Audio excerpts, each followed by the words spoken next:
Goritoto. Ghost encounter in the Eastern Highlands. The misty hills of Nyanga dotted with small villages. There are beautiful waterfalls and the evening has come to life.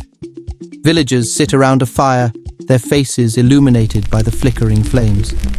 Elder Chinyama, beware the night, children.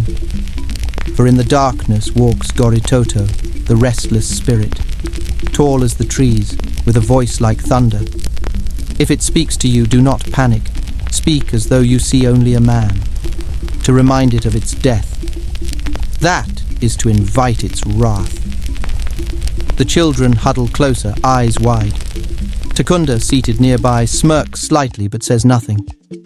Takunda thinks, these stories are fascinating, but surely they're just that, stories. Still, it's best not to offend their beliefs, when in Rome, as they say. Takunda steps off a rickety bus as it sputters away into the night. He adjusts his satchel and gazes down the dirt path winding through the forest. Takunda thinks, 7 kilometers isn't far. I know the way.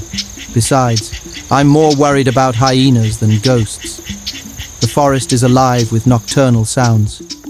He walks steadily, his footsteps crunching on the dirt path. After some time, he pauses to relieve himself off the trail. Suddenly, faint footsteps echo behind him.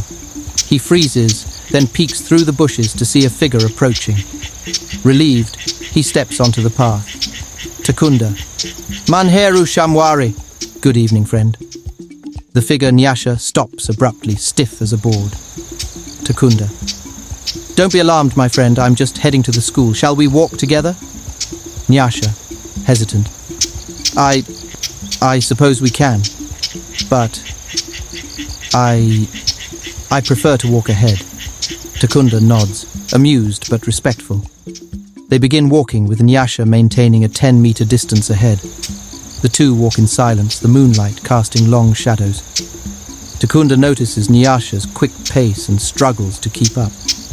Takunda. My friend, why the rush? We'll get there just the same if we take our time.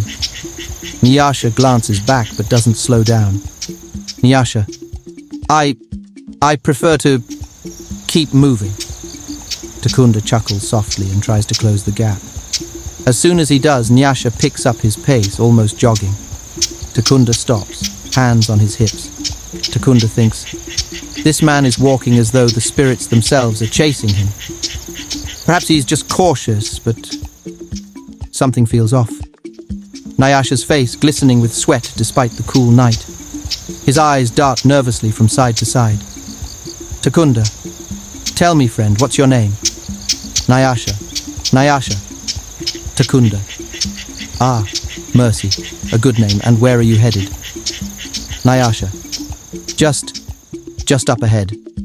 Nyasha's answers grow shorter, his voice trembling. The forest grows quieter, the air heavier. They reach a fork in the path. Takunda stops and calls out to Nyasha, who freezes mid-step, 1 foot hovering in the air. Takunda. Friend, I part ways here. This path leads to my school. Thank you for your company. Nyasha slowly lowers his foot, his entire body tense. Suddenly, he turns and shouts, his voice cracking. Nyasha. Maita basa, mandibvu midza kwenda. Thank you for releasing me. Without another word, he takes off running, his sandals slapping against the dirt, his voice a panicked scream that fades into the distance. Takunda stands there, stunned, then bursts into laughter. Takunda. So I'm the ghost, am I? The mighty Goritoto, scaring villagers one by one. Back in the village, Takunda overhears a group of villagers speaking in hushed tones. Villager 1. Did you hear? Nyasha saw Goritoto on the path last night, tall as the trees, speaking in riddles. Villager 2. He's lucky he escaped with his life. Takunda suppresses a grin as he walks past, shaking his head. Takunda thinks, and so a new chapter is added to the legend. Who knows? Perhaps someday they'll say Goritoto was a teacher, tall and curious, who laughed like thunder in the night.